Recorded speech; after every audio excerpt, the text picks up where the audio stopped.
नाजरीन अस्सलाम वालेकुम, मैं हूं ख्वाजा मजहर सिद्दीकी। इर्तिका के स्टूडियो में आज हमने जिस मेहमान को यहाँ मदऊ किया है वो एक मारूफ और जानी पहचानी शख्सियत है। आप माहिर तालीम हैं, आपका ताल्लुक़ ज़िला खानेवाल से है और खानेवाल में एक नवाही बस्ती है अब्दुल हकीम। ज़रख़ेज़ ज़हनों के मालिक लोग वहाँ रहते हैं, तालीमी शरह वहाँ की बहुत अच्छी है और अब्दुल हकीम से लोग हिजरत करके पाकिस्तान भर में बल्कि दुनिया भर में अपनी सलाहियतों का लोहा मनवा रहे हैं। मैंने अर्ज़ किया ये माहिर तालीम हैं, हम बच्चों और वालिदैन के लिए कुछ सवालात अपने जहन में रखते हैं। वो सवालात आज खोल के इनके सामने रखेंगे कि बच्चों को क्या मसाइल दरपेश होते हैं जब वो स्कूल में आते हैं और वालिदैन की क्या उमंगें, आरज़ुएँ, तमन्नाएँ और मुस्तक़बिल के ख्वाब बच्चों से वाबस्ता है। इस पूरे उन्वान पर हम इनसे बातचीत करेंगे। तो मैं तारुफ़ करवाता हूँ आपको, ये हैं हसनैन रियाज, हमारे दोस्त, हमारे भाई। अस्सलाम वालेकुम सर। वालेकुम अस्सलाम सर। हसनैन साहब, कैसा महसूस हो रहा है कैमरे के सामने और फिर मजहर सिद्दीकी आपके सामने बैठा हुआ है? मेरे लिए बड़े एजाज़ की बात है कि उस्ताद मोहतरम जिनको मैं अपना आइडियल मानता हूँ, आइडियलाइज़ करता हूँ, तो वो मेरा इंटरव्यू कंडक्ट कर रहे हैं, तो इससे ज़्यादा काबिल फ़ख्र कोई और चीज़ मेरे लिए नहीं हो सकती। अच्छा सर, आपसे पूछना ये है कि आप माहिर तालीम हैं और कम सिनी में आपने तालीम के शोबे का इंतखाब किया और मैंने कम देखा है ऐसे लोगों को जो ख्वाब लेकर प्लान करके बाकायदा मनसूबाबंदी के साथ तालीम के मैदान में आते हैं। वरना हमारे यहाँ तो जिसको कुछ नहीं आता वो उस्ताद बन जाता है। तो आप बाई चॉइस टीचर बने और फिर कम सिनी में आपने मजदूरी भी की, मेहनत भी की। मेरे इल्म में है कि आपने एक होटल में वेटरी भी की और कई जगहों पर आपने दिहाड़ी लगाई, मजदूरी की, बाकायदा मिस्त्रियों के साथ खड़े हुए। और आज आप किसी मकाम पर हैं कि अब्दुल हकीम में वहाँ को 12-13 बड़े स्कूल हैं, उनमें एक स्कूल जो टॉप 3 में आता है वो आपका है और आपकी तालीमी जो कामयाबी है, कारकर्दगी है, वो भी बाकी स्कूलों से बहुत अच्छी है। तो आप ये बताएंगे कि आप तालीम के मैदान में तालीम के फ़रोग़ के लिए क्यों इधर आए? सर, सबसे पहले तो मैं आपकी बात का जवाब दे दूँ कि मैं एक कामयाब उस्ताद कैसे बना। कि आज अगर लोग मुझे कामयाब मानते हैं तो इसके पीछे जो है वो वजह क्या है। हर हीरे को तराशने के पीछे जब हम हीरे को देखते हैं, किसी भी बनी हुई चीज़ को देखते हैं, तो हमें उसका बानी ज़हन में आता है, जिन्होंने बुनियाद रखी होती है, जो आपको उस जानिब ले के आते हैं। तो मुझे बनाने में सबसे जो बड़ा किरदार है वो मेरे असाज़ा कराम का है। अभी भी अगर आप देखें तो मुल्तान में मैं आपके साथ काम कर रहा हूँ, तो मेरा यहाँ पे कोई वजूद नहीं था। मुल्तान में इंट्रोड्यूस मुझे कौन करवा रहा है, वो आप करवा रहे हैं। कल को अगर मुल्तान में मेरा बड़ा नाम बनेगा तो सबसे बड़ा किरदार उसमें किसका होगा? मजहर सिद्दीकी का होगा। एक शेर है, शेख मरहूम का कौल अब भी मुझे याद आता है, दिल बदल जाएंगे तालीम बदल जाने से। एक्चुअल चीज़ जो थी वो मैं इसी मोटिव के साथ एजुकेशन सेक्टर को मैंने ज्वाइन किया था कि हर एजुकेशन सेक्टर में फ्लॉज होते हैं और पाकिस्तान में कुछ ज़्यादा फ्लॉज हैं। वो सोसाइटी की वजह से कह लें, वो एक माइंडसेट की वजह से कह लें, तो उनको चेंज करने के लिए, तब्दीली लाने के लिए, तगय्युर लाने के लिए मैंने जो है तालीम के मैदान में कदम रखा था। इसको हम ट्रांसफॉर्मेशन भी कहते हैं सर। जी, ट्रांसफॉर्मेशन। तो मैं ये समझता हूँ कि आप जब तालीम के मैदान में आए तो आपके जहन में ऐसी क्या बात थी कि मैं मुनफरिद करूँगा, अलग से करूँगा, ज़रा हट के करूँगा, वो क्या बात थी? सर, जब हम पढ़ते होते हैं ना, मैट्रिक हमने की या मिडिल वगैरह क्लासेस, गवर्नमेंट स्कूल में बुनियादी तौर पर पढ़ा हूँ, तो वहाँ पे असातिज़ा कराम जितने भी होते थे उनके पास पढ़ाने के अलावा और कोई चीज़ नहीं होती थी। उन्होंने आना है, डंडा उठाना है, डंडे के ज़रिए उन्होंने आउटपुट निकालनी है। हालांकि वो बड़े शानदार असातिज़ा थे। अब जो जिस चीज़ की कमी थी वो हमें 9th-10th में जाके जब महसूस हुई। क्लास 9 में हमारे एक उस्ताद मोहतरम आए, मुशर इकबाल साहब। उन्होंने जब हमारे सेक्शन को पढ़ाया तो हमें क्लास 9 में जाके पहली दफ़ा पता चला कि उस्ताद क्या होता है, उस्ताद पढ़ाता कैसे है। वहाँ पे सबसे जो मुझे चीज़ जो उनकी पसंद आई वो उनकी मोटिवेशन थी कि उन्होंने वहाँ पे हमें बताया कि आप में ये काबिलियत है, आप ये काम कर सकते हो, इस सतह पे जा सकते हो। बुनियादी तौर पे जो चीज़ मैं वाज़िया करना चाहता हूँ, वो सबसे अहम जो किरदार था उनका, वो ख्वाब दिखाने में था।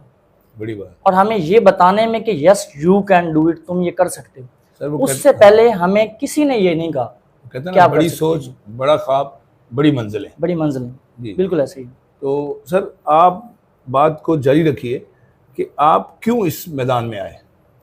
अब देखें कि जब असाज़े कराम ने मुर्शद साहब आए, उनसे देख के हमने मोटिवेशन ली और फिर एक ज़हन बना लिया कि हम इसी फील्ड में रहेंगे। वो बच्चे जिनको एक बेहतरीन उस्ताद नहीं मिल सकता और वो जिनमें एबिलिटीज़ होती हैं, डोरमेंट एबिलिटीज़, वो फीचर्स, वो करैक्टरिस्टिक, उनको निखारने के लिए कोई उन्हें शख्स नहीं मिल सकता, उस शख्स का किरदार मैंने अदा किया। वाह वाह, आज मेरे इदारे में जितने भी असाज़ा कराम हैं वो मोटिवेशनल स्पीकर हैं, बड़ी बात। वो राइटर्स हैं। अब हर बंदे को मैंने वहाँ पे मोटिवेशन दी हुई है, हर बंदे को मैंने ये ख्वाब दिखाता हूँ। जब भी मैं मीटिंग अटेंड करता हूँ, अपनी कंडक्ट करता हूँ, तो वहाँ पे तमाम टीचर्स को ये मैं बात करता हूँ कि आप लोग अपने इदारे बनाएं और वहाँ पे जाके ये जो शम्मा जिसको मैंने जलाया, जिसकी बुनियाद मैंने रखी है, आप जाएं, आप जाके अपने इदारे बनाएं और अपने इदारे बना के इस शम्मा को पूरे जहां के अंदर जो है वो आप रोशन करें। हसनैन साहब, दो अफराद एक जैसे नहीं होते, उनकी तबीयतें, उनकी पसंद नापसंद, उनके मिजाज अलग अलग होते हैं। और 40 बच्चों की, 30 बच्चों की क्लास है, हर बच्चा दूसरे से मुनफरिद है। तो कुछ आगे बढ़ने वाले हैं, बचपन से ज़हीन हैं, काम वक्त पर करते हैं, असातिज़ा को तंग नहीं करते, वालिदैन को भी जलील नहीं करते, वालिदैन को भी ज़्यादा तंग नहीं करते, उनके साथ ज़िद नहीं करते, शरारतें नहीं करते, वो हर चीज़ को फॉलो करते हैं। कुछ बच्चे ऐसे भी होते हैं, हर क्लासरूम में, हर घर में बच्चों में एक बच्चा, दो बच्चे ऐसे होते हैं जो किसी की नहीं सुनते, किसी की नहीं मानते, वो मनमुजी होते हैं, जो मन में आए वो करते हैं।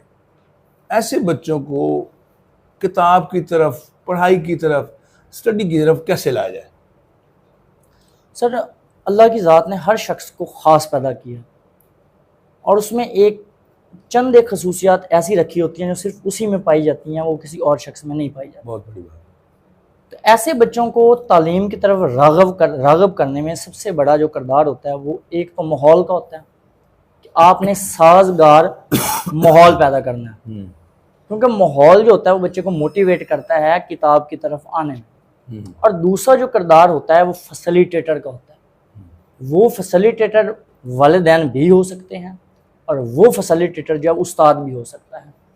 अच्छा माहौल और फैसिलिटेटर अगर बच्चे को मिल जाए तो बच्चा खुद ब खुद तालीम की तरफ राग़ब हो जाता है। अब इसको मज़ीद इसमें मैं कुछ इजाफा कर देता हूँ कि अच्छा माहौल, अच्छा फैसिलिटेटर मिलने के बाद भी अच्छा इदारा हम बच्चे को ज्वाइन करवा देते हैं, उसके बाद भी क्या होता है कि बच्चा पढ़ाई में नहीं चल पाता। तो एजुकेशन के अंदर चंद एक डिसएबिलिटीज़ पाई जाती हैं, लर्निंग डिसएबिलिटीज़ जिन्हें हम कहते हैं, वो आपके बच्चे के अंदर कोई ना कोई हो सकती है। अगर उसे पढ़ाई में मुश्किल आ रही है, उसे लिखने के अंदर मुश्किल आ रही है, उसे पेंसिल को ग्रिप करने के अंदर जो है वो मुश्किल याद करने में सबसे बड़ा मसला, याद करने में अगर उसे जो मसला आ रहा है, तो ये 4 किस्म की लर्निंग डिसएबिलिटीज़ होती हैं जो एजुकेशन में मैंने दरियाफ्त की हैं, मैंने पढ़ा है उनके बारे में। तो वो आपको मैं जो है एक एक करके बयान कर देता हूँ। जी बताएं। तो सबसे पहले आप देखें, इसे कहते हैं डिसलेक्सिया। अब डिसलेक्सिया क्या होता है कि बच्चे को रीडिंग में बहुत ज़्यादा प्रॉब्लम आती है। अब मिसाल के तौर पे आपको मैं बताता हूँ कि वर्ड है बी, जी ठीक है। अब उसका जो नीचे वाला हिस्सा है वो बाउल, ठीक है, वो राइट साइड पे है। अब अगर आप डी देखें तो उसका क्या है, लेफ्ट साइड पे। जिन बच्चों को इश्यूज होते हैं रीडिंग के, तो उन्हें ये बी और डी और इस तरह के एक जैसे अल्फाज में फ़र्क उन्हें वाज़िया नहीं होता, रीडिंग प्रॉब्लम्स है। अब आप बच्चे को 1000 दफ़ा भी पढ़ा लें, जब तक उसका वो प्रॉब्लम हल नहीं होगा या उसके वो दिमाग के ऊपर वो जो अल्फाज हैं, वो हरूफ जो हैं, हरूफ तहज्जी जो हैं, जब तक उसके जहन पे नक्श नहीं होंगे आप कभी भी उसे पढ़ा नहीं सकेंगे। तो दूसरा क्या है सर? अच्छा, अब जो दूसरा है वो आपका मैथ का प्रॉब्लम है, लॉजिस्टिक्स। बच्चे को मैथ समझ ही नहीं आती, उसे पता ही नहीं चलता 2 + 2 4 कैसे बन जाता है। देखिए ना, मैं आपको कहता हूँ एप्पल, सेब है, तो आपके जहन में क्या चीज़ आती है? सेब आ गया, वो रेड कलर का है। अब एक बच्चा है, उसे मैं कह रहा हूँ सेब, उसके जहन में वो सेब का नक्शा ही नहीं आ रहा और सेब आ ही नहीं रहा उसके जहन में, सबकॉन्शियस में नहीं बन रहा। तो अब वो उसमें बच्चे का तो कसूर नहीं है ना, अब वो एनवायरमेंटल फैक्टर्स। अब इसमें देखें, अब वो बच्चा नहीं पढ़ पा रहा। असल चीज़ ये है कि हम अगर बच्चे को बार बार रिपीट भी करवा रहे हैं तो इमेजिनेशन तो उसके क्रिएट ही नहीं हो रहा है, तो हम कैसे पढ़ाएंगे उस बच्चे को? तो उसका ये हल होता है कि उस बच्चे को स्पेशल टीचर्स प्रोवाइड किए जाएं। और तीसरी क्या चीज़ है सर? और तीसरी जो होती है आपके पास, मैं आपको बता देता हूँ, डिस्ग्राफिया उसे कहते हैं, राइटिंग प्रॉब्लम। कई बच्चों की राइटिंग इंतहाई गंदी होती है, वो बिल्कुल वो समझ ही नहीं आती, वो कहते हैं लिखे मूसा पढ़े खुदा। तो असल बात ये है कि उनको वो मोटर स्किल्स का इशू होता है, वो पेंसिल को ग्रिप नहीं कर पाते सही तरीके के साथ, क्योंकि उनके या तो हाथ कांपते हैं या फिर जो है वो उनका दिमाग कह लें, उनका उस हाथ ग्रिप करने में नहीं दे रहा था, वो सही तरीके के साथ लिख नहीं सकते। उनको अच्छा, अब इसका हल क्या है, इस चीज़ को हम किस तरह से लेके चल सकते हैं? इसके लिए डिफरेंट एक्टिविटीज़ होती हैं। आप बच्चे को बैलेंसिंग एक्टिविटीज़ करवाएं। एक टांग पे आपने खड़ा कर दिया, ठीक है, थोड़ी देर के लिए, अब देखें बच्चा एक टांग पे खड़ा हो पा रहा है या नहीं पा रहा। तो इस तरह के कुछ और एक्टिविटीज़ होती हैं। आप उन्हें स्पोर्ट्स के मैदान में लेके आएँ, वहाँ पे देखें बच्चा जो है वो उसे क्या इशू आ रहा है, ठीक है। एक इंडियन मूवी थी तारे ज़मीन पर, तो उसके अंदर इसी किस्म का एक जो है केस बयान किया गया कि एक बच्चा है, उसकी तरफ अगर गेंद फेंकते हैं वो पकड़ ही नहीं पाता। रीज़न क्या है कि वो उसके साइज को और उसकी स्पीड को और वक्त को, तीनों को एट ए टाइम जज कर ही नहीं सकता। अब जब तक आप उसकी उस प्रॉब्लम को हल नहीं करेंगे, उसके उस स्पीड की रफ्तार को और वक्त को, एक ही साइज को एक ही टाइम मैयर करने के लिए, तो तब तक उसे पढ़ाई में आप कुछ भी नहीं करवा पाएंगे। चौथी वजह क्या है सर? चौथी चीज होती है, बच्चे बहुत ज्यादा एक्टिव होते हैं, इंतहा के एक्टिव, इंतहा के शार्प। वो एक जगह पे बैठ ही नहीं सकते, वो एक जगह पे नहीं बैठ सकेंगे, वो अपना काम नहीं कर सकेंगे। आप उन्हें जितना मर्जी कह लें, इंतहा के शरारती होंगे। वॉशरूम में गए, कभी ऊपर चढ़ गए, कभी नीचे चढ़ गए, आपने जो है वो ऑफिस में बिठा दिया, कभी टेबल के ऊपर, कभी नीचे, कभी लेफ्ट, कभी राइट, तो वो एक जगह के ऊपर कभी टिक के बैठ नहीं सकते। हर लिहाज से वो एक्टिव होते हैं, लेकिन पढ़ाई के अंदर वो क्या है, जीरो। पढ़ाई उसे आप जो है वो आप नहीं उसे करवा सकते। एक्चुअल जो वजह आती है, इशू जो होता है, वो एक जगह के ऊपर अपना फोकस नहीं कर पाते। इसे जो कहते हैं ना बीमारी, ये इसे ना एक डिसऑर्डर कहते हैं, ADHD, attention deficit hyper activity disorder. इसमें बच्चा एक नॉर्मल रूटीन की निस्बत ज्यादा एक्टिव होता है। अब हम तो ये समझ रहे हैं कि जितना बच्चा एक्टिव शरारतों में है, इसको इतना ही एक्टिव किस में होना चाहिए, पढ़ाई में होना चाहिए। लेकिन वो पढ़ाई में उस हिसाब से आउटपुट नहीं निकाल पाता जितनी उसे निकालनी चाहिए। एक्चुअल इसके पीछे रीजन क्या है जी, वो फोकस ही नहीं कर पाता। देखिए ना, आपने उसे किताब दे दी, अब आपने किताब दी है कि A फॉर एप्पल, अब देखें कि वो फोकस करेगा तो पढ़ेगा। अब A फॉर एप्पल आप उसे इधर पढ़ा रहे हैं, उसकी किसी और चीज पर नजर पड़ेगी, वो एप्पल की तरफ नहीं, वो उस चीज की तरफ भागेगा जिस तरफ उसका अटेंशन हो रही। अब इसका क्या हल है? ऐसे बच्चों को भी आप नॉर्मल क्लास में एंगेज तो आप कर सकते हैं, वो आपका नुकसान करेगा, बाकी बच्चों को पढ़ाई में खलल डालेगा। इसका हल क्या है कि एक साजगार एनवायरनमेंट, एक सूटेबल एनवायरनमेंट दिया जाए, ऐसा रूम उसके लिए क्रिएट किया जाए, डिजाइन किया जाए, जिसमें उसकी पसंद की चीजें ना हो। ये बात समझ रहे हैं, मैंने कहा पसंद की चीजें ना हो, क्योंकि अगर उसके पसंद की चीजें, खिलौने, टॉयज वहां पे मौजूद होंगे तो आप उसे पढ़ाई की तरफ लेके नहीं आएंगे, शरारत की तरफ जाएगा, शरारत की तरफ जाएगा। आपने ऐसे फैक्टर्स जो है वो क्रिएट करने हैं कि जो उसके टेंशन कम से कम अपनी तरफ मबजूल करवाएं। अच्छा, इसमें और चीज दूसरी, सबसे फिर अगेन बड़ा रोल किसका है, टीचर का, कि ऐसे बच्चे के लिए छोटे छोटे टारगेट सेट किए जाएं कि 5 मिनट पढ़ाई करनी है या 10 मिनट आपने पढ़ाई करनी है। 5-10 मिनट बच्चे ने जो सीख लिया, वेल एंड गुड, उसके बाद उसे फ्री छोड़ दें, जो उसने एक्टिविटी करनी है वो कर ले, उसके बाद अगेन 10 मिनट का कहाँ पे आ जाए, पढ़ाई की तरफ। बहुत अच्छा फार्मूला है सर, बहुत अच्छा, ठीक है, बिल्कुल ठीक। अच्छा, अब आपने टारगेट सेट करना है कि मैं 10 मिनट में क्या पढ़ाना है। पहली चीज आपने फ्रेंडली एनवायरनमेंट क्रिएट की, दूसरी चीज आपने वक्फों के साथ उसे जो है वो पढ़ाया, तीसरी चीज आप टारगेट सेट कर लें कि आपने उस बच्चे को इतने वक्त में ये करवाना है, छोटे छोटे टारगेट, ज्यादा बड़े नहीं। और सबसे ज्यादा कारगर फार्मूला जो हर वक्त मैं कहता हूँ, प्रेज एंड एप्रिसिएशन। बच्चा अगर एक कदम भी उठाता है ना, एक कदम भी, तो उसे आप 10 दफा उसकी जो है वो तारीफ करें, बेटा शानदार, तूने कमाल कर दिया, ये तो बड़ा कमाल, ये तो तू कर ही नहीं सकता था कोई बंदा, जो तूने कर दिया। अब आप बच्चे को ना ये कहेंगे ना, नॉर्मली एक क्लास में यहाँ पे बच्चा है, उसका मूड खराब है, वालिद ने कुछ कह दिया, वालदा ने कह दिया, ये वो रो के आया, आप उसे कह देना सिर्फ बड़े अच्छे लग रहे हो, तो आप देखेंगे उसके चेहरे के ऊपर जो है वो मुस्कुराहट होगी, वो मूड उसका फ्रेश हो गया। अब ये एक जुमले का कमाल है, सिर्फ एक जुमले का। इस किस्म के बच्चे को लगातार अप्रिशिएट करें, बच्चा आपका नॉर्मल हो जाएगा। अच्छा हसनैन भाई, आजकल रैट रेस लगी हुई है। वालिदैन स्कूल आते हैं और प्रिंसिपल को और टीचर को ये कहते हैं कि हमारे बच्चे को बस 1100 नंबर लेने हैं। वो पढ़ाई में अच्छा है नहीं है, उसका हाफजा है दुरुस्त है नहीं है, उसको चीज़ें याद होती हैं नहीं होती, वो होमवर्क बाकायदगी से करता है नहीं करता, वो क्लास में स्कूल में उसकी अटेंडेंस ठीक है या नहीं है, मगर वालिदैन का इसरार है कि इसके नंबर सबसे ज़्यादा आने चाहिए। ऐसे बच्चों के लिए और वालिदैन के लिए आप क्या कहना चाहेंगे? सर इसके बारे में ना मैं सिर्फ ये कहूँगा कि रैट रेस के अंदर किसी का नुकसान नहीं होता। पर्सनैलिटी किसकी सप्रेस होती है? बच्चे की होती है। कन्फ्यूशियस एक फिलोसफर है, वो कहता है choose a job that you love and you will never have to work a day in your life. कि किसी भी शख्स के लिए कोई काम का इंतखाब करना है ना, वो उसकी पर्सनैलिटी के हिसाब से और उस काम का इंतखाब करें जिसके साथ उसे मोहब्बत हो। अब नंबरिंग की जो रेस है वो एक इंग्लिश ज़बान की फ्रेज़ है, we are the victim of society. अब सोसाइटी के अंदर एक ट्रेंड सेट हो गया कि जिसके नंबर ज़्यादा हैं वो बच्चा ज़हीन है, वो बच्चा कामयाब है, और वालिदैन ने इस चीज़ को सोशल स्टेटस बना लिया। अगर मेरे बच्चे के 1100 नंबर होंगे तो मैं छाती चौड़ी करके बाजार के में गुजर सकूंगा और हर बंदे को बता सकूंगा इतना नंबर है। और अगर एक बच्चे के 750 नंबर है, उसके वालिदैन फील करते हैं, शेम फील करते हैं कि यार ये मेरा बच्चा तो जो है वो नाकाम हो गया। अब हमने स्टैंडर्ड अपने हिसाब से सेट कर लिया, हालांकि नुकसान किसका हो रहा है? बच्चे का हो रहा है।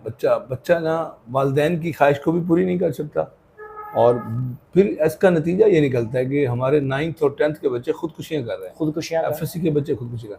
तो आप क्या समझते हैं कि वालिदैन को इस हवाले से क्या नुक्ता नज़र और क्या समझ इख्तियार करनी चाहिए? सर मैं इसके बारे में जो कहूँगा ना वालिदैन को, वो एक नसीहत है।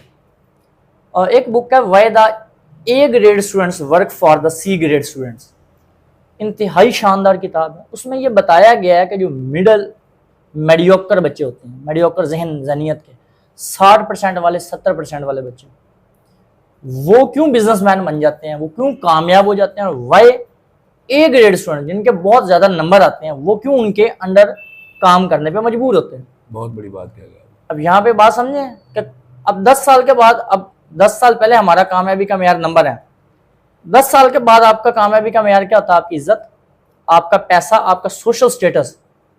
और ये रिसर्च है कि वो बच्चे जो 60 to 70% होते हैं वो ज़्यादा कामयाब होते हैं आगे जाके, रेदर देन दोज जो कि मार्क्स में बहुत आगे जाते हैं। क्यों? वजह क्या है? कि उन्होंने मोटर स्किल्स पे काम ही नहीं किया होता, उन्होंने अपने सोशल स्टेटस पे, अपने सोशल लाइफ के ऊपर काम किया नहीं होता। सर वो काम करेंगे भी कब, कैसे काम करेंगे? कि एक बच्चा 8 घंटे स्कूल में पढ़ता है और वो 4 घंटे ट्यूशन पे जाकर लगाता है, और फिर वो स्कूल और ट्यूशन दोनों का काम करने के लिए 6 घंटे घर में पढ़ता है, तो उसके लिए सोशल लाइफ का कहाँ टाइम बचा? तो उसका वो IQ पे तो आपने काम कर लिया, लेकिन उसका AQ और SQ पे आपने काम नहीं किया। वो जो सोशल क्वेश्चन है और जो एडवर्सली क्वेश्चन जिसे आप कहते हैं, तो वो क्वेश्चन जो कि एक क्रिटिकल प्रॉब्लम में, क्रिटिकल सिचुएशन में बच्चे को आगे लेके जाना जाता है, मुश्किल हालात का सामना करना सिखाता है, वो सोसाइटी से बच्चे ने सीखा। और आपका बच्चा नंबर्स की रेस में लगा हुआ है, उसके सोसाइटी की तरफ तवज्जो ही नहीं थी, अब वो बच्चा आगे जाके नाकाम है। अब इस बच्चे का एक और डिफेक्ट ये होता है कि जब ये एक दफ़ा गिरता है ना, फिर ये उठ नहीं पाता। सबसे मेन चीज़ ये। अच्छा हसनैन साहब, मैं इख्तिताम की तरफ जाता हूँ, हमारे पास वक्त बहुत मुख्तसर है। 2 बातें मैं आपसे मज़ीद पूछ रहा हूँ। वो बच्चे जो पढ़ाकू तो हैं, नंबर भी ज़्यादा ले रहे हैं, मगर वो खेलों की तरफ, गैर निसाबी सरगर्मियों की तरफ नहीं है, इस हवाले से आप क्या कहेंगे? सर उर्दू ज़बान की फ्रेज़ में कहते हैं कि एक सेहतमंद जो दिमाग होता है वो सेहतमंद जिस्म के अंदर होता है। खेलने सिर्फ इनामात लेने, रिवार्ड लेने का नाम नहीं है। अनफॉर्चुनेटली, बदकिस्मती के साथ हमारे यहाँ ये हो गया कि हमने रैट रेस जैसे कि आपने कहा, उसमें लग के हमने स्पोर्ट्स की अहमियत को साइड पे कर दिया। अब पहले इसे कहा जाता था गैर निसाबी सरगर्मियाँ, पहले इसके लिए ये लफ्ज़ इस्तेमाल होता था खेलों के लिए। अब इसके लिए क्या लफ्ज़ इस्तेमाल होता है? हम निसाबी सरगर्मियाँ, कि निसाब का हिस्सा है। बड़ी बात। जब आप खेलते हैं, जब आप कूदते हैं, आपकी मोटर स्किल्स पे काम होता है, आपकी सेहत अच्छी रहती है, आपकी फिटनेस अच्छी रहती है, आपका दिमाग जो है वो हेल्दी रहता है। और इसके अलावा जो आप इखलाकी सबक सीखते हैं, आप अपनी जीत को एंजॉय करना सीखते हैं, स्पोर्ट्समैन स्पिरिट पैदा होती है। बिल्कुल स्पिरिट आप में पैदा होता है। आप हार को बर्दाश्त करना सीखते हैं। सबसे बड़ी बात बड़ी बात कि जब आप गिरते हैं, जब आपका मुखालिफ उसी ग्राउंड में आपसे जीता है, वाह वाह, तो आपने उसे अप्रिशिएट करना जाके। वाह, तो ये कामयाबी का बहुत बड़ा जो है वो एक फैक्टर है जो आपकी जिंदगी में एक इंपॉर्टेंट रोल जो है वो अदा करता है। अच्छा, इसके अलावा टीम बिल्डिंग सीखते हैं आप। वाह वाह वाह, कि टीम बिल्डिंग, क्वालिटी, हाँ लीडरशिप, टीम वर्क किस तरह आपने सीखना है, वो कहाँ से आप सीखते हैं? आप स्पोर्ट्स से सीखते हैं। बहुत बड़ी बात। अगर आप में एक एबिलिटी कम है, आपके साथ वाले 3-4 बंदे जो हैं उनमें वो एबिलिटी ज्यादा और आप वो गेम विन कर रहे हो, तो यहाँ पे क्या आ गई? टीम बिल्डिंग आ गई। बहुत बड़ी। अच्छा, फिर एक और चीज, एक और जो अहम चीज जो आप सीखते हैं कि आप में एबिलिटी की कमी है, आपको गेम अवेयरनेस से, गेम खेलने से ये चीज पता चलती है कि आपको कितनी मेहनत अभी दरकार है एक्सट्रीम लेवल के ऊपर जाने के लिए, बेस्ट बनने के लिए। मैं समझ गया हूँ, ये आप ये कहना चाह रहे हैं कि खेलों से इंसानी जहन तेज होता है, बिल्कुल ठीक है, असहाब मजबूत होते हैं और आपके अंदर मुकाबला करने, जीतने की तमन्ना, आरजू पैदा होती है और आप खेलों के मैदान से बहुत कुछ सीख कर आते हैं। सर, आखिरी सवाल आज का, और जी चाहता है आपसे बहुत देर बातें की जाएं और हमारे पास वक्त महदूद होता है। आज का बच्चा मोबाइल में खो गया है, स्कूल में 5, 6, 7 घंटे लगा के आता है और फिर घर में आते ही माँ का मोबाइल उठाता है। बल्कि अब तो मैंने ये भी देखा कई घरों में वो छोटे बच्चे के लिए एक अलग से 1,00,000 1.5 लाख रुपए का मोबाइल लेके रख देते हैं कि ये हमें डिस्टर्ब ना करे। तो बच्चे के हाथ में मोबाइल है तो क्या इससे तालीम के हसूल में दुश्वारी या रुकावट का सामना नहीं होता? सर, मैं इसको ना पस मंज़र से खींच के इसको बयान करना चाहूँगा। यूरोप के अंदर टेक्नोलॉजी का इस्तेमाल जैसे जैसे बढ़ा ना, उन्होंने mobile phones, laptop, tab classes के अंदर जो है वो लगा दिए, नस्ब कर दिया गया कि तमाम बच्चे कहाँ पे पढ़ेंगे? लैपटॉप्स पे। लेकिन अब ये रिसेंटली पिछले साल की रिसर्च है, जापान और बाकी वो ममालिक जो पढ़ाई में बहुत आगे हैं, उन्होंने टैब्स वगैरह पे स्कूल से पाबंदी लगा दी और आहिस्ता आहिस्ता वहाँ से ख़त्म करना शुरू कर दिया। रीज़न क्या है? अब 10 साल के बाद या 15 साल के बाद उनके सोसाइटी के अंदर एक कह लें कि गैप आ गया। वो बच्चे जो टैब्स के ऊपर पढ़े हैं उनकी राइटिंग स्किल्स खत्म हो गई, उनके वो लॉजिस्टिक्स के, वो जो मैथ्स के प्रॉब्लम हल करने की सलाहियत थी वो क्या हो गई? वो खत्म हो गई। ज़हन जो है वो क्या हो गया? वो सुस्त हो गया। अब वहां पे ये फैसला किया गया कि इस चीज को क्या कर दें, राइटिंग प्रैक्टिस भी हो। और वो मैंने वहां देखा, मैंने एक रिपोर्ट देखी वॉइस ऑफ अमेरिका में, उससे बच्चों को फिर से किताब दी, फिर से किताब की तरफ लेके। वो 12 साल की उम्र में, 13 साल में किताब को देखकर ताज्जुब और हैरत का, खुशी का इजहार कर रहे थे कि अच्छा ये बुक होती है तो पढ़ने के लिए तैयार है। तो मेरा ये सवाल है कि बच्चों ने जो मोबाइल को ज़्यादा इस्तेमाल किया वो तालीम के हसूल में रुकावट नहीं बन गई, बिगाड़ की तरफ नहीं चले गए? सर, बुनियादी तौर के ऊपर उसे पैदा तो इसीलिए किया गया था कि तालीम की तरफ राग़ब किया जाए, लेकिन excess of anything is bad. कि जब आप एक मोबाइल फोन एक छोटे बच्चे को देते हैं, excess of everything is dangerous, ये आपने मजीद वजाहत कर दी इस चीज़ की कि अब हमने उस चीज़ को उस लेवल तक इस्तेमाल करना शुरू कर दिया कि जहाँ पे वो हमारे लिए खतरा बनना शुरू हो गया। किसी भी चीज़ की ज्यादती जो है वो हमारे लिए खतरनाक है। और बच्चों के हाथ में जो मोबाइल है ये हमारी माशरती नाहमवारी में अपना किरदार अदा कर रहा है। बच्चे डिस्ट्रैक्शन का शिकार हो रहे हैं, तामीर की जगह तखरीब की तरफ जा रहे हैं। बच्चों में जो जिद आ रही है, फिर जिद आ रही है, बिल्कुल इसमें कोई शक नहीं। ख़ातीन हज़रात, ये थे हसनैन रियाज, ये हर हफ्ते मुल्तान तशरीफ़ लाते हैं, ये यहाँ एमफिल कर रहे हैं और CSS करने का इरादा रखते हैं। हम इनके साथ इस तरह की 20 नशिस्तों का एहतमाम करेंगे, इन्हें यहाँ इर्तिका ऑर्गेनाइजेशन पाकिस्तान के स्टूडियो में बुलाते रहेंगे। आज हमने बच्चों पर, तालीम पर और बच्चों की हम निसाबी सरगर्मियों पर, बच्चों के कसरत से मोबाइल के इस्तेमाल पर इनसे सवालात किए और बहुत तसल्ली बख्श जवाब दिए। उम्मीद करता हूँ कि आपको ये इंटरव्यू पसंद आएगा। अगर आपको ये इंटरव्यू पसंद आता है तो हमारे चैनल को सब्सक्राइब कर दें, हमारी इस वीडियो को शेयर करें, लाइक करें, कमेंट्स करें। हम इस तरह की और भी बहुत सारी जो गुफ्तगू और अहवाल हमारे मेहमानों के साथ होंगे आपके सामने पेश करते रहेंगे। नए मेहमान के साथ फिर हाजिर होंगे। ख्वाजा मज़हर सिद्दीकी को इजाज़त दीजिए। अस्सलाम वालेकुम।